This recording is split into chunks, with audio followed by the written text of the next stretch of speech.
Okay, welcome all. So today the part of the physical chemistry section, the chapter atomic structure, I will discuss the very important topic.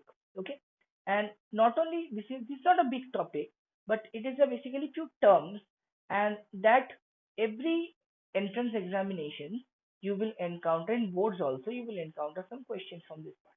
Okay. So before you watching this video, you should have a pre-knowledge of electronic configurations. Okay. Acha. So the part, let's say for an atom, any atom, let's say carbon atom. Okay. The given electronic configuration, it has atomic number. The carbon has atomic number 6, right? Now the electronic configuration is 1s2, 2s2, 2p2. Fine. This is the electronic configuration. Now, this electronic configuration is based on the above principle, Hund's rule, and Pauli's exclusion principle. But there are some elements, especially in the d block elements, who have d electrons. Those elements sometimes does not follow normal rule. Like if I discuss about copper, the atomic number. Let's say if I discuss about chromium first, chromium. The atomic number of chromium is 24. Okay. So the expected electronic configuration is 1s2, 2s2, 2p6, 3s2, 3p6, 4s2, 3d4. This is the expected electronic configuration. But if you look at, okay, first of all, this part, instead of this part, we can write argon 18. Okay, because this is argon's electronic configuration of argon. So we can write argon 18, 4s2, 3d4. Now this was the expected electronic configuration. Now let's draw the shell. This is the 4s orbital and this is the 3d orbital. Let's say this is your 4s orbital and this is your 3d orbital. Now 4s has 2 electrons and 3d has 4 electrons here. Now according to this is the expected one. Okay. But what we observe, instead of this electronic configuration goes from our this state to 4s1 3d5. That is, one electron from the 4s orbital comes to the d5 3d orbital. So what it makes?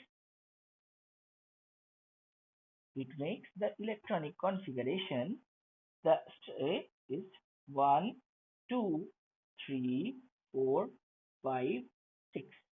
Okay. So this is the thing. So, so this 6 electrons is now in the electronic configuration is 4s1 d5.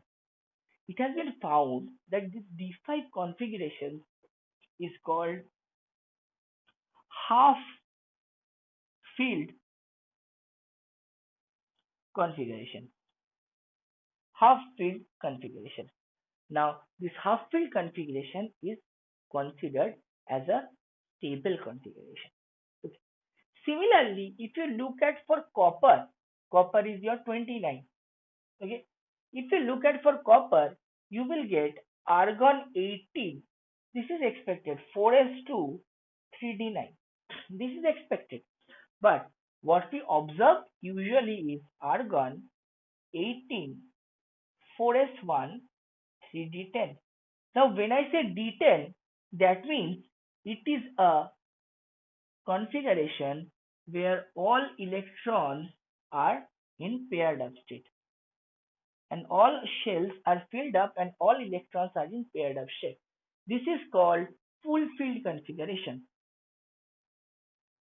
Full filled configuration. Full fill configuration. Now this half fill configuration and the full fill configuration are known as a stable configuration. Are known as stable configuration.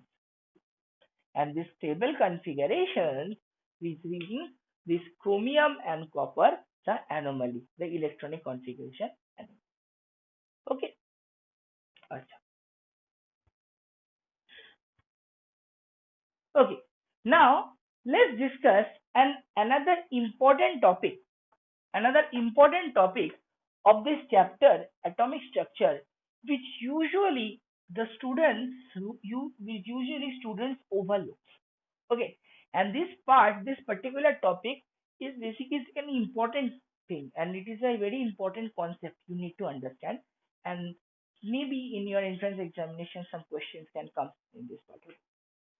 Let's say when an electronic configuration takes you when you do electronic configuration, okay, what do you do?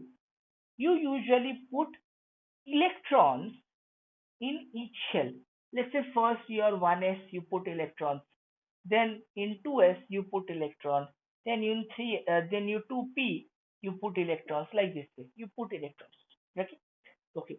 Now let's say when you put an electron, let's say you have an atom here.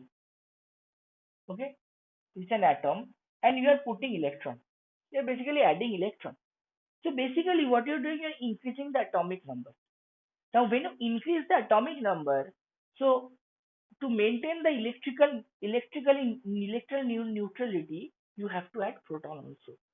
So when you are adding an electron here, simultaneously you are adding a proton to the nucleus also.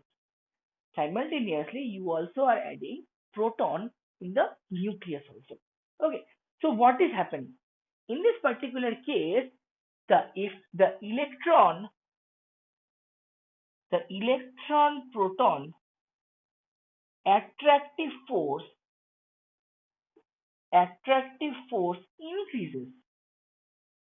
increases as we add electrons to a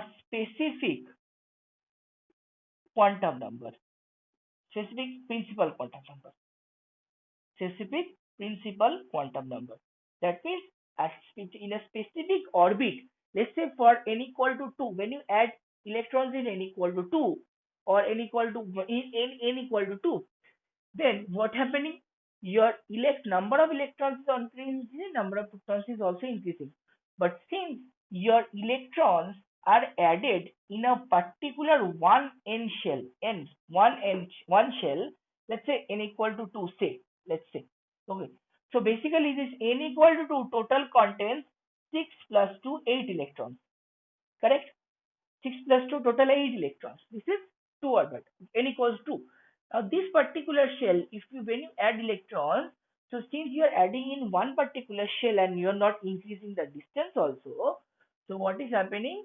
Now in this particular case, for a fixed n, your R is fixed. Your R is fixed. Your R is fixed. Okay. But let's say if I calculate the force is according to the Coulomb's law 1 by 4 pi epsilon 0 multiplied by Q1 into Q2 by R square. Correct. Now this is fixed. Now if this is fixed and you are increasing the number of both, so your force of attraction also will increase. Correct. According to the Coulomb's law, your force of attraction will also increase. So now what happens when the electrons for a particular, let's say, and for let's say when this 2 or n equal to 2 is totally filled, means for this particular case 1s2 2s2 2p6, this total in the filled case, what it does, it basically shields the electrons present in there, shields the total nuclear charge. Or in other way you can say that, okay, the when you are adding electrons, let's say when you are going from 2s to 2p4 and you are adding one electron and you are going to 2s2 to p5. So basically when you are adding the electron in this p orbital, in the p orbital already electron is there. Okay, so there will be an electron repulsion. Okay, and that electron repulsion, what will happen, although there is a electron proton attraction force, but when you are adding in a same orbital the electron, there will be an electron repulsion. So what happens due to this? Due to this, your overall your overall nuclear charge, that is Z, overall nuclear charge decreases. Overall nuclear charge decreases. So what happens? Let me tell you again. So when you add electrons in a particular shell, your overall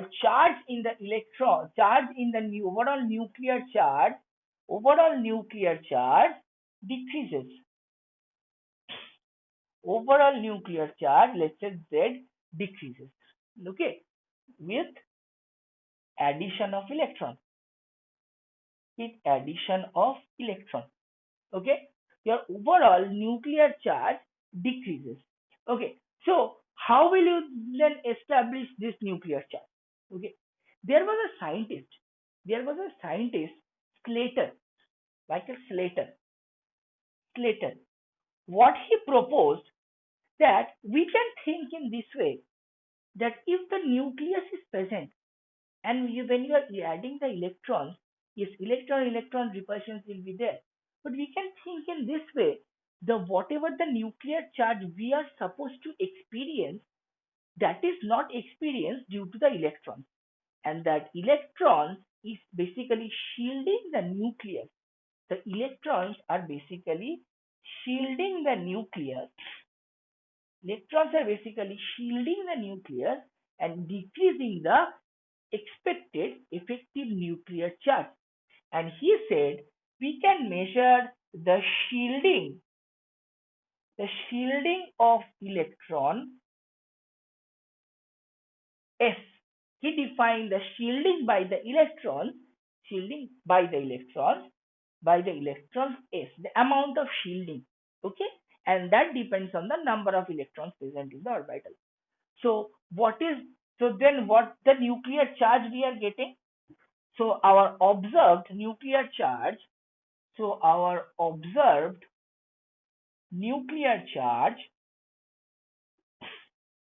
okay, that we say Z minus S, right?